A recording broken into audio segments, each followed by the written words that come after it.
Hello students, मैं संजय कुमार झा एक बार फिर से बहुत बहुत स्वागत करता हूं आपको अपने चैनल पे। आज का हमारा टॉपिक जैसा कि आप देख रहे होंगे ये है poultry farm management, strategic of food enhancement का ये बहुत ही इंपॉर्टेंट टॉपिक माना जाता है पोल्ट्री फार्म मैनेजमेंट। और साथ में हम लोग पढ़ेंगे एपीकल्चर के बारे में। तो चलिए शुरू करते हैं। पोल्ट्री फार्म मैनेजमेंट क्या होता है? एक्चुअली में पोल्ट्री फार्म मैनेजमेंट जो होता है वो बेसिकली दो चीज़ों के लिए रिस्पॉन्सिबल होता है। एक को हम लोग बोलते हैं क्या, for the meat production, and the second one is for egg production. तो सिंपल भाषा में अगर हम लोग इसको बोले तो हम लोग क्या बोलेंगे, rearing, breeding and caring of poultry birds. क्या बोलते हैं? Rearing, breeding and taking care about poultry birds for purpose of meat and eggs, है ना। मीट और एग्स के लिए बेसिकली जब हम लोग पोल्ट्री बर्ड्स को रियर करते हैं, उसका प्रॉपर केयरिंग करते हैं, उसका ब्रीडिंग करवाते हैं, that is called poultry farm management. Poultry farm management में बेसिकली जो हम लोग पोल्ट्री बर्ड का जो हम लोग यूज़ करते हैं उसमें चिकन आते हैं, डक्स आते हैं, गीज आते हैं, टर्कीज आते हैं। एग्जाम्पल में क्या हो जाएगा, चिकन, गीज,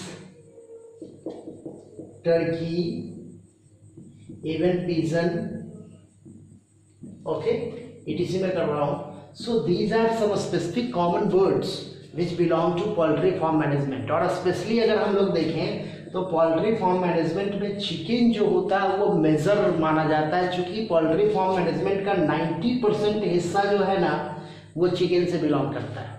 मतलब पोल्ट्री फार्म मैनेजमेंट में 90% पार्ट जो होता है वो चिकन का ही हम लोग बेसिकली पोल्ट्री फार्म मैनेजमेंट करते हैं। पूरे वर्ल्ड में 90% चिकन का ही पोल्ट्री फार्म मैनेजमेंट किया जाता है। बाकी डक्स, गीज, टर्कीज ये सब का कंपेरेटिवली ये सारे को मिलाकर के आप कह सकते हो अबाउट 10%। रीज़न ये है क्योंकि ये क्या है, हाईली डोमेस्टिकेटेड बर्ड्स माना जाता है। साथ में इस पे बहुत सारा इम्प्रूवमेंट हुआ है, नंबर ऑफ एक्टिविटीज़ इस पे किए गए हैं जो कि इसके प्रोडक्ट से रिलेटेड हैं, इसके जो वेरियस यूटिलाइजेशन है उससे रिलेटेड है, इसीलिए चिकन का ज़्यादा हम लोग करते हैं। ओके, और चिकन का साइंटिफिक नाम क्या होता है? Gallus domesticus. ये काफ़ी इंपॉर्टेंट है। क्या बोलते हैं हम लोग? Gallus domesticus.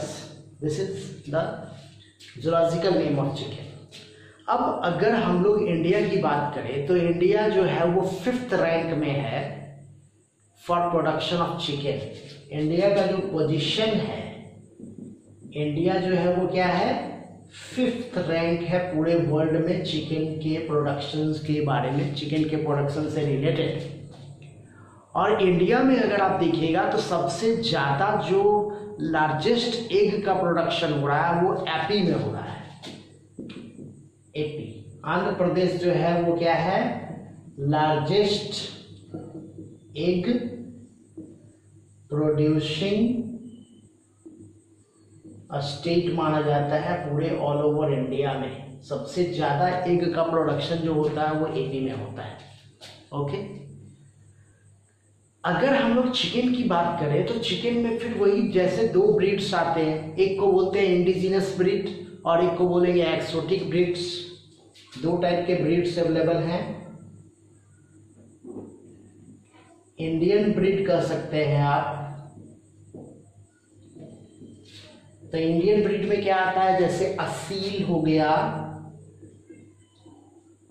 कड़कनाथ,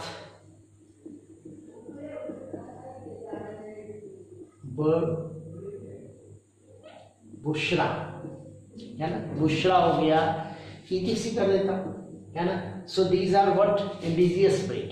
अगर हम लोग एक्सोटिक ब्रीड को देखते हैं तो इसमें क्या आता है, तो जैसे व्हाइट लेग हॉर्न आता है, फोली माउथ आता है।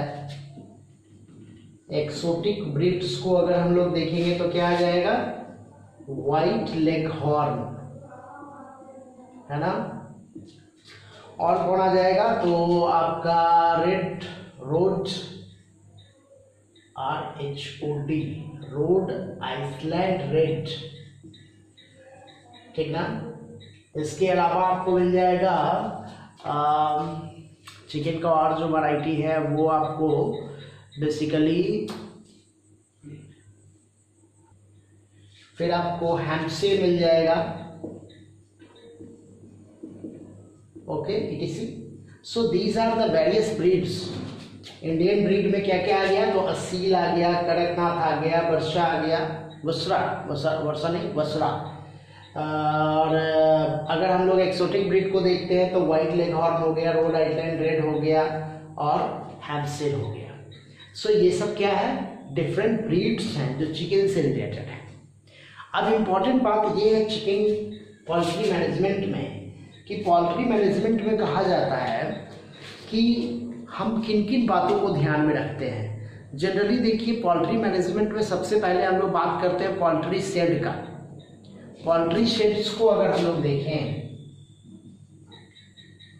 पोल्ट्री शेड्स को अगर देखा जाए तो पोल्ट्री शेड्स जो होता है उसकी कुछ स्पेसिफिक प्रॉपर्टीज होनी चाहिए। जैसे कि तो वेल कंस्ट्रक्टेड होना चाहिए, मतलब वेल डिजाइंड होना चाहिए, जिससे कि आसानी से पोल्ट्री उसमें प्रॉपर वे में अपने आप को सर्वाइव कर सके। स्पेसियस होना चाहिए, एयरी होना चाहिए, प्लस वाटर का सप्लाई वगैरह अच्छा होना चाहिए, वो हार्मफुल एनिमल से बचे हुए होने चाहिए, इस टाइप का है। तो हम कह सकते हैं वेल कंस्ट्रक्टेड एयरी होना चाहिए, protected from harmful animals,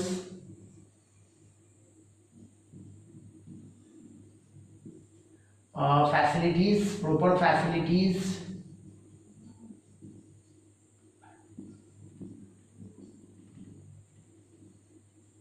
should be present। वहाँ पे प्रॉपर फैसिलिटीज होना चाहिए, जैसे कि वाटर हो गया, फूड का सप्लाई प्रॉपर वे में होना चाहिए, उसका जो प्रोडक्ट होता है उसके जो मतलब आप कह सकते हो कि जो वेस्ट प्रोडक्ट्स होते हैं वो बहुत आसानी से बाहर निकाला जा सके, तो ये सब चीज़ होना चाहिए, ओके। तो ये सब वेरियस प्रॉपर्टीज होना चाहिए उसके सेट्स का, पोल्ट्री सीट का। अगर हम लोग पूरे चिकन सिस्टम को देखते हैं तो देखिए दो टाइप के चिकन जो होते हैं वो प्रायः बताए गए हैं, टू टाइप्स। ये टू टाइप्स क्या है भाई, टू टाइप्स जो चिकन प्रोडक्ट है स्पेशली वो क्या है, तो एक को बोलते हैं ब्रॉयलर और एक को बोलते हैं हम लोग लेयर। एक होता है ब्रॉयलर और एक होता है लेयर, है ना। ब्रॉयलर और लेयर को अगर हम लोग देखते हैं तो ब्रॉयलर जो होता है वो मीट के लिए होता है, फॉर मीट के लिए, और इसका जो मैचुरेशन पीरियड होता है ना, मैचुरेशन पीरियड इसका जो होता है वो लगभग 6 to 8 वीक्स होता है। मतलब 6 to 8 वीक्स में ये लगभग 1.2 से 1.5 kg तक का हो जाता है, which is beneficial for economical point of view और for selling point of view. अगर हम लोग लेयर को देखते हैं तो इसका मेन रूप से क्या होता है, तो एग प्रोडक्शन। इसका मेन पर्पस क्या है, एग प्रोडक्शन से रिलेटेड है। एग प्रोडक्शन से रिलेटेड है तो एग वाला जो जितने भी चिकन्स होते हैं वो लगभग 22 वीक्स में तैयार हो जाते हैं। मैच्योरेशन पीरियड इसका कितना है, अबाउट 22 वीक्स। और 22 वीक्स में जब ये मैच्योर करते हैं तो लगभग 12 to 15 मंथ तक ये कंटिन्यूअस एग को प्रोवाइड करते रहते हैं आपको। तो पीरियड, प्रोडक्शन पीरियड में बता देता हूँ। प्रोडक्शन पीरियड अगर हम लोग देखें तो ये लगभग होता है 12 to 15 मंथ। उसके बाद फाइनली इसको स्लॉटर कर दिया जाता है। आफ्टर 12 और 15 month it get slotted, okay. तो इस तरह से इस सब का यूज किया जाता है। अब जनरल वे में अगर हम लोग देखें तो हमारे फूड का जो काफ़ी इम्पोर्टेंट हिस्सा बनता है, काफ़ी फूड का बहुत सारा हिस्सा जो होता है पूरे वर्ल्ड में चिकन से ऑब्टेंड होता है। खासकर मीट के कंजम्पशन में चिकन का बहुत बड़ा रोल है। ओके, और प्रोटीन का एक अच्छा सोर्स माना जाता है, हम ये भी कह सकते हैं। इवन एग भी जो होता है वो क्या है, प्रोटीन का काफ़ी इम्पोर्टेंट सोर्स माना जाता है। तो ये सब इम्पोर्टेंट बातें हैं पोल्ट्री फार्म मैनेजमेंट से रिलेटेड। अब हम लोग इसके बाद बात करेंगे किसके बारे में, तो एपीकल्चर से रिलेटेड हम लोग कुछ इंफॉर्मेशंस देख लेते हैं।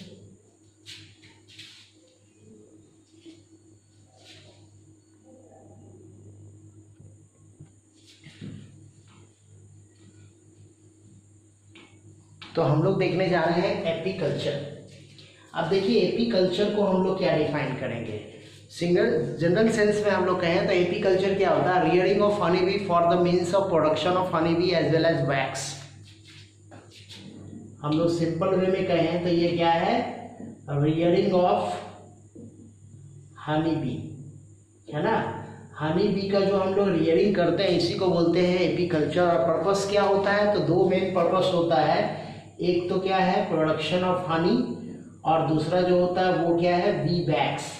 ऐसे इसके अलावा आपको अभी हाल के दिनों में बी वेनम भी काफ़ी इंपॉर्टेंट माना जाता है for medical point of view, है ना, क्योंकि बी वेनम का यूज़ किया जाता है रोमेटिक आर्थराइटिस के उपचार में, इसका काफ़ी इंपॉर्टेंट यूज बनता है। ओके, तो अब जो इम्पोर्टेंट इन्फॉर्मेशन इससे रिलेटेड है कि ये जो हनी बी आप देख रहे हो इसके 4 स्पेसीज नोन है, 4 स्पेसीज जो है वो नोन है हनी बी के बारे में। पहला स्पेसीज जो है वो है आपको एपिस मेलिफेरा। क्या नाम है, एपिस मेलिफेरा, है ना। एपिस मेलिफेरा जो आप देख रहे हो ये एक्चुअली में इटालियन वैरायटी, मैं यहाँ मिटा रहा हूँ, ये एक्चुअली में क्या है इटालियन वैरायटी है और काफ़ी इम्प्रूव्ड वैरायटी मानी जाती है। ये एक्चुअली में काफ़ी कूल होती है, थोड़ा सा लेस एग्रेसिव होती है, हैंडल करना बहुत आसान है, प्रोडक्शन रेट भी अच्छा खासा होता है इसका। दूसरा अगर हम लोग देखते हैं दैट इज कॉल्ड एपिस डोर्साटा। ये एक्चुअली में वाइल्ड वैरायटी है, वाइल्ड वैरायटी इंडियन वैरायटी है, इसको रॉक बी भी बोलते हैं हम लोग, इसको हम लोग बोलते हैं रॉक बी, है ना। नेक्स्ट अगर हम लोग देखें that is called Apis indica. Apis indica सबसे कॉमन वैरायटी है ये। और लास्ट जो है वो है एपिस फ्लोरा। ये काफ़ी छोटी होती है, काफ़ी मतलब स्मॉलेस्ट, बहुत ही स्मॉलेस्ट होती है, बहुत छोटी भी होती है। तो ये 3 वैरायटी जो आप देख रहे हो ये एक्चुअली में इंडियन वैरायटी है और यही एक ऐसी वैरायटी है जो इटालियन वैरायटी है या फिर आप कहो तो यूरोपियन वैरायटी है और ये काफ़ी इंपॉर्टेंट वैरायटी माना जाता है for production of Honey. Now अगर हम लोग बी का क्लासिफिकेशन देखते हैं, अगर हम लोग इसके क्लासिफिकेशन को देखें तो फाइलम क्या हो जाएगा इसका, फाइलम क्या है भाई, तो आर्थ्रोपोडा, है ना। फाइलम इसका क्या है, आर्थ्रोपोडा है। अगर हम लोग इसको देखें कि किस फैमिली से बिलोंग करता है तो फैमिली का नाम है एपिडी। क्या नाम है, एपिडी, ये है फैमिली। और अगर हम लोग देखते हैं ऑर्डर क्या है इसका, that is called Hymenoptera. Order क्या है, Hymenoptera. This is about order. और क्लास क्या हो गया, तो क्लास हो गया इंसेक्टा। क्लास क्या हो गया, इंसेक्टा। तो ये एक बेसिक क्लासिफिकेशन है आपका एपिस का, कहने का मतलब हनी बी का। अब इम्पॉर्टेंट बात हम लोग देखते हैं कि हनी बी जो होती है उसमें कुछ कैटेगराइजेशन है। एक्चुअली में ये सोशल इंसेक्ट है, कॉलोनियल इंसेक्ट है और पॉलीमॉर्फिक इंसेक्ट है। ये पॉलीमॉर्फिक टर्म हम लोग के लिए इम्पॉर्टेंट है। आप देखिए ये एक्चुअली में मैंने अभी बताया आपको कि ये एक सोशल इंसेक्ट होती है, ये कॉलोनियल भी होती है और क्या होती है, पॉलीमॉर्फिक है। पॉलीमॉर्फिक का मतलब देखिए कि ये 3 अलग अलग टाइप की पाई जाती है। ये 3 डिफरेंट टाइप जो इसका है वो मैं आपको बता रहा हूँ। एक जो टाइप होती है वो है क्वीन, एक को हम लोग बोलते हैं ड्रोन और एक को हम लोग बोलते हैं वर्कर्स। तो हनी बी का जो पूरा कॉलोनी होता है या फिर वो कॉलोनी का जो सेंटर हिस्सा है उसको हम लोग बोलते हैं हाइव। क्या बोलते हैं उसको हम लोग?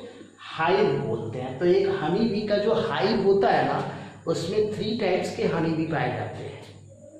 क्वीन होती है, ड्रोन्स होता है और वर्कर होता है। जेनेटिकली अगर आप देखिएगा तो क्वीन जो होती है वो डिप्लॉइड होती है, वर्कर जो होता है वो हैप्लॉइड होता है, और ड्रोन्स जो होता है वो हैप्लॉइड होता है और वर्कर जो होता है वो डिप्लॉइड होता है। लेकिन एक इम्पॉर्टेंट बात क्या होता है कि ये फर्टाइल होती है। ये कैसी फीमेल है? तो ये फर्टाइल फीमेल है, ओके। जबकि ये फर्टाइल मेल है और ये अनफर्टाइल फीमेल होती है। ये अनफर्टाइल फीमेल होती है।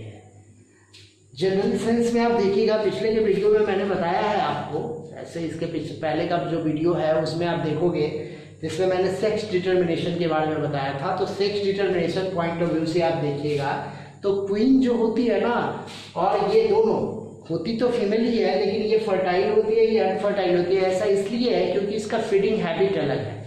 एक्चुअली में क्वीन जो होती है उसका फीडिंग हैबिट को अगर आप देखिएगा तो ये फीड्स ऑन रॉयल जेली, ये रॉयल जेली के ऊपर फीड्स करती है, जबकि ये कॉमन जेली के ऊपर फीड करती है। तो कॉमन जेली के ऊपर फीड करने की वजह से ही ये अनफर्टाइल हो जाती है, जबकि ये फर्टाइल होती है। बाकी ये गर्ल्स तो अपना है, वो तो अलग टाइप का है। ये अनफर्टाइल एग से डेवलप करता है। बेसिकली ये दोनों फर्टाइल एग से डेवलप करता है, लेकिन ये अनफर्टाइल फीमेल है जबकि ये फर्टाइल फीमेल है ड्यू टू फीडिंग हैबिट, क्योंकि ये रॉयल जेली खाती है, ये रॉयल जेली नहीं खाती। ओके, उसके जब एम्ब्रियोनिक स्टेज होता है ना, जब लार्वल स्टेज में होता है, उसी समय से इसको रॉयल जेली मिलता रहता है, जबकि इसको रॉयल जेली नहीं मिलता है। ये एक्चुअली में इसके सोशल इम्पैक्ट का एक हिस्सा है। ओके, अब हम लोग बात करते हैं कि क्वीन जो होती है थोड़ी लार्ज साइज की होती है। ये एवरेज क्या होती है? लार्जेस्ट है, थोड़ी बड़ी होती है। ये लार्ज होता है, ये क्या होता है? लार्ज होता है, लेकिन उतना बड़ा नहीं होता जितनी बड़ी क्वीन होती है। और वर्कर्स जो होती है ये क्या होती है? स्मॉल साइज की होती है। ओके, पर्पस अगर देखें तो इसका पर्पस, अच्छा, स्टिंग प्रेजेंट होता है इसके अंदर, स्टिंग प्रेजेंट है, इसमें स्टिंग एब्सेंट होता है और इसमें स्टिंग प्रेजेंट होता है। इसमें भी स्टिंग क्या होता है? प्रेजेंट होता है। ये दोनों में स्टिंग प्रेजेंट है, लेकिन इसमें स्टिंग नहीं पाया जाता है। अगर हम लोग पर्पस देखें तो क्वीन का पर्पस क्या है कि ये कंट्रोल करती है पूरे हाइव को, कंट्रोल हाइव, साथ ही एक और काम करती है, एग ले करती है, ले एग। वहीं पे अगर ड्रोन्स को देखो तो इसका पर्पस क्या है? ये इसके एग को फर्टाइल करती है, फर्टाइल एग ऑफ क्वीन, ये क्वीन के एग को फर्टाइल करता है। ठीक, अगर इसको हम लोग देखें तो इसका क्या काम है भाई? तो ये पूरे हाइव का देखभाल करती है। पूरे हाइव को के अंदर जितने भी वेरियस टाइप के फंक्शंस होते हैं, चाहे प्रोटेक्शन का मामला हो, सफाई का मामला हो, कलेक्शन ऑफ हनी हो, ये सारी चीज का काम यही है। नेक्टर का कलेक्ट करना, ये सब यही करती है। तो all the function of hive under the influence of queen के इन्फ्लुएंस में ये हाइव के अंदर होने वाले सारे के सारे फंक्शन को परफॉर्म करती है। ओके, तो इस तरह से हम लोगों ने देखा कि पॉलीमॉर्फिक का मतलब डिफरेंट फॉर्म्स में इंसेक्ट का पाया जाना है ना। तो 3 टाइप का इंसेक्ट फॉर्म्स इसके अंदर प्रेजेंट होता है, इसके अंदर अवेलेबल होता है। नाउ अब हम लोग इसके एक्टिविटीज को देखते हैं कि एक्टिविटीज क्या है इसका। देखिए मतलब कि एक हाइव के अंदर क्या फंक्शन परफॉर्म्स होते हैं। अब देखिए एक हाइव के अंदर जो क्वीन होती है वो जब कंट्रोल करने के लिए कुछ स्पेशल टाइप का केमिकल रिलीज करती है जिसको हम लोग बोलते हैं फेरोमोन। एक्चुअली में क्वीन जो होती है ना वो एक स्पेशल टाइप का केमिकल प्रोड्यूस करती है जिसको हम लोग बोलते हैं फेरोमोन। इसके केमिकल को, या फिर हम इस केमिकल को हार्मोन भी नाम दे सकते हैं। क्या प्रोड्यूस करती है, नाम क्या है, फेरोमोन। इस फेरोमोन का नेचर अलग अलग होता है अकॉर्डिंग टू नीड। नेचर जो इसका होता है ना, अकॉर्डिंग टू नीड चेंज करता है। मतलब फेरोमोन की प्रॉपर्टी बदलती रहती है क्वीन के पर्पस के हिसाब से। कभी तो वो क्या करती है, जैसे एंटी पेन फेरोमोन प्रोड्यूस की, कभी वो कंट्रोल करने के लिए, कभी प्रोटेक्शन करने के लिए, कभी फेरोमोन जो प्रोड्यूस करती है उसकी वजह से क्या होता है, वर्कर्स जो होते हैं वो हाइव को छोड़ करके निकल सकते हैं। कुछ ऐसा भी होता है, वर्कर सपोर्ट करने लगते हैं, ऐसा भी होता है। तो अलग अलग टाइप का फेरोमोन प्रोड्यूस करती है। तो जब तक एक हाइव स्टेबलाइज रहता है तब तक क्वीन जो होती है वो एंटी क्वीन फेरोमोन का प्रोडक्शन करते रहती है। जब तक आपका हाइव स्टेबलाइज है तब तक क्या है, वो एंटी क्वीन फेरोमोन प्रोड्यूस करती है। मतलब there are no other queen except that queen present on that hive. मतलब उस हाइव में इस क्वीन के अलावा कोई दूसरी क्वीन नहीं होने जा रही है। ओके, अब क्वीन जो होती है उसके लाइफ का ये हिस्सा है कि वो क्या करती है कि लगभग सितंबर अक्टूबर के महीने में एक्चुअली में क्वीन जो होती है अपने हाइव से बाहर आती है और एक स्पेशल फ्लाइट पे जाती है। That is called nuptial flight. उसको हम लोग क्या बोलते हैं, न्यूपचुअल फ्लाइट बोलते हैं, है ना। तो क्वीन जो होती है वो न्यूपचुअल फ्लाइट पे जाती है। गो न्यूपचुअल फ्लाइट। ये न्यूपचुअल फ्लाइट क्या है भाई, देखिए न्यूपचुअल फ्लाइट क्या है। एक्चुअली में न्यूपचुअल फ्लाइट का मतलब होता है कि वो अपने एग को फर्टाइल करने का एक चांस प्रोवाइड करती है ड्रोन्स के लिए। वो अपने हाइव से बाहर निकलती है और एक पर्टिकुलर हाइट पे जाकर के फ्लाइट करते रहती है और जितने भी ड्रोन्स होते हैं उसके पीछे पीछे जाते हैं। और जब पीछे जाते हैं तो ड्रोन्स जो होता है उसके साथ वो मैटिंग करती है उस पर्टिकुलर हाइट पे और उसके द्वारा रिलीज किए गए स्पर्म को अपने स्पर्मेथिका में कलेक्ट कर लेती है। तो क्या होता है, collect sperm produced by drones in its spermatheca. Spermatheca में उसको स्टोर कर लेती है और स्टोर करने के बाद फिर वो वापस आती है, रिटर्न बैक होती है अपने हाइव में, रिटर्न बैक टू हाइव। और इस पीरियड में जब तक ये नेचुरल फ्लाइट कंप्लीट होता है, इस पीरियड तक में जो वर्कर्स होते हैं ना, वो वर्कर क्या करते हैं कि उसके लिए एक स्पेस क्रिएट करते हैं for synthesis of egg, for production of egg to that particular area or to particular chamber we can say that। मतलब उस चैम्बर के अंदर एक नया चैम्बर तैयार किया जाता है वर्कर के द्वारा और उस चैम्बर के अंदर ये जो क्वीन नेचुरल फ्लाइट के आने के बाद उस चैम्बर में जाकर के एग ले करती है और फिर क्या करती है, ले एग। अब देखिए ये एग की वैरायटी कितनी टाइप की होगी, तो बेसिकली टू वैरायटी का एग प्रोड्यूस करेगी। एग जो होगा वो क्या होगा, फर्टाइल एग होगा और एक क्या होगा, नॉन फर्टाइल एग होगा। अब देखिए फर्टाइल एग जो होगा इसमें भी दो अलग अलग कंडीशन डेवलप कर जाएगा। एक जो होगा वो क्या होगा, क्वीन डेवलप करेगी और एक जो होगा वो क्या डेवलप करेगा, वर्कर। लेकिन ये ऑन द बेसिस ऑफ क्या है, ये on the basis of feeding habit है। ये क्या है, on the basis of feeds provided, जो फीड्स उसको प्रोवाइड किया गया है ना, उसके आधार पे कि अगर मान लीजिए क्वीन को रॉयल जेली मिल रहा है, मतलब जो फर्टाइल एग को रॉयल जेली मिलेगा वो क्वीन में डेवलप करेगी, जो फर्टाइल एग को रॉयल जेली नहीं मिलेगा वो वर्कर में develop. Okay, now non fertile egg क्या डेवलप करेगा भाई, तो इट डेवलप इनटू ड्रोन्स, ये ड्रोन्स में डेवलप करेगा। ओके, नाउ अब क्या होता है, सो समझिए कि जैसे ही वो एग ले करती है ना, तो जो वो ये हार्मोन प्रोड्यूस कर रही थी एंटी क्वीन फेरोमोन, इस एंटी क्वीन फेरोमोन का प्रोडक्शन सिंथेसिस वो बंद कर देती है, क्योंकि जब तक वो एंटी क्वीन फेरोमोन प्रोड्यूस करती रहेगी तब तक तो क्वीन पैदा होने नहीं जा रही। मतलब कि there are no any chamber, fertile chamber जिसको हम लोग बोल सकते हैं, royal jelly should be given, है ना। तो रॉयल जेली नहीं दिया जाएगा जब तक वो एंटी क्वीन फेरोमोन का प्रोडक्शन करते रहती है।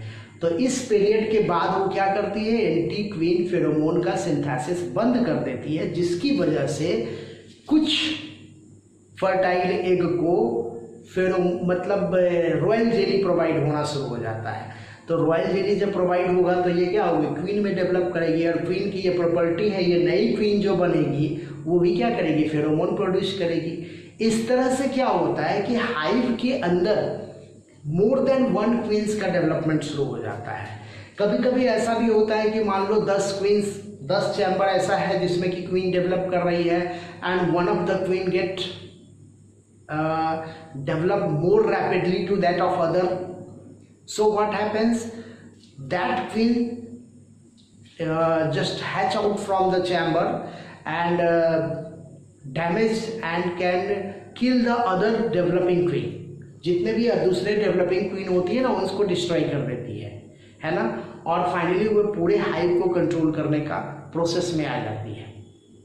कुछ ऐसा भी होता है। तो खैर इस पीरियड में कुछ यही होता है कि अब हाइव के अंदर मोर देन वन क्वीन है, ऐसे कंडीशन में स्वार्मिंग स्टेज शुरू हो जाता है। मतलब कि ओल्ड क्वीन जो होती है वो अपने फेरोमोन के सहायता से कुछ वर्कर्स को अपने फेवर में कर लेती है, और फेवर में करने के बाद वो क्या करती है, क्विट कर जाती है और कहीं दूसरी जगह जाकर के हाइव बनाती है। इस तरह से न्यू हाइव का फॉर्मेशन होता है। This is called swarming. ये स्टेज क्या कहलाता है, तो स्वार्मिंग कहलाता है। स्वार्मिंग का मतलब क्या हो गया, फॉर्मेशन ऑफ न्यू हाइव्स, है ना। न्यू हाइव का फॉर्मेशन होता है ओल्ड हाइव से। तो कैसे होता है आप समझ रहे हो, है ना, कि जब एक नई क्वीन डेवलप करती है तो वो ओल्ड क्वीन के साथ फाइट करती है, एक टाइप का आइदर केमिकल फाइट और फिजिकल फाइट भी कभी कभी हो जाता है। तो केमिकल फाइट में वो फेरोमोन प्रोड्यूस करती है और ओल्ड क्वीन भी पहले से फेरोमोन प्रोड्यूस कर रही है। तो दोनों अपने अपने फेवर के हिसाब से, मतलब कि जितने क्वींस जो होती है वो वर्कर्स को अपने फेवर में ले लेती है फेरोमोन की सहायता से। और ऐसा हो सकता है कि ओल्ड क्वीन जो है वो उस क्वीन के हाइव को छोड़ करके एक नए हाइव का सिंथेसिस कर ले। तो कुछ यही होता है।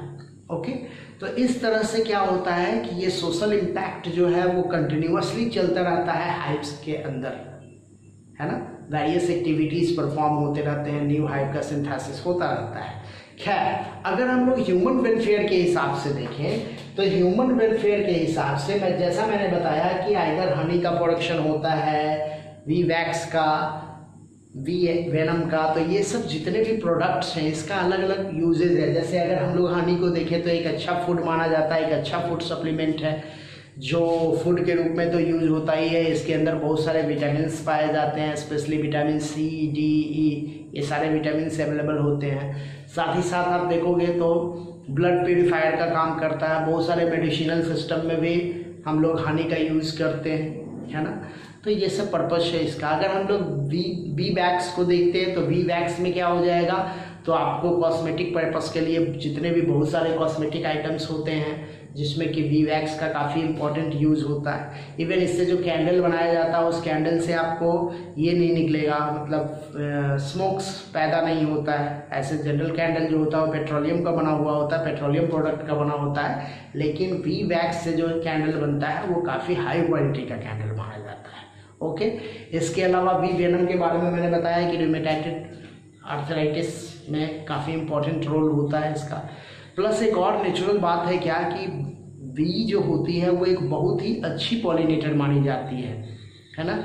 लगभग जितने भी वैरायटी के जो क्रॉप्स हैं या फिर आप बहुत सारे ऐसे प्लांट्स हैं जिसमें हनी बी का जो है वो बहुत इंपॉर्टेंट रोल होता है एज ए पॉलिनेटर, क्योंकि उसके पॉलिनेशन की वजह से ही उसमें फ्रूट का फॉर्मेशन होता है या फिर उसका लाइफ साइकिल आगे बढ़ता है। तो ये भी काफ़ी इंपॉर्टेंट रोल माना जाता है हनी बी का। ओके, तो इस तरह से ये टॉपिक आपका क्लियर हो गया होगा, है ना। इससे रिलेटेड बहुत सारे इन्फॉर्मेशंस आपको समझ में आ गए होंगे। ये इंपॉर्टेंट इन्फॉर्मेशन है, आप हमेशा याद रखिएगा इसको, क्योंकि इससे रिलेटेड शॉर्ट नोट्स वगैरह कभी कभी आ जाते हैं, कभी कभी एक आध नंबर का क्वेश्चन भी डाल दिया जाता है इससे related competitive point of view से। ओके, तो बहुत बहुत धन्यवाद आप लोगों का इस चैनल पे कंटिन्यूअस बने रहने।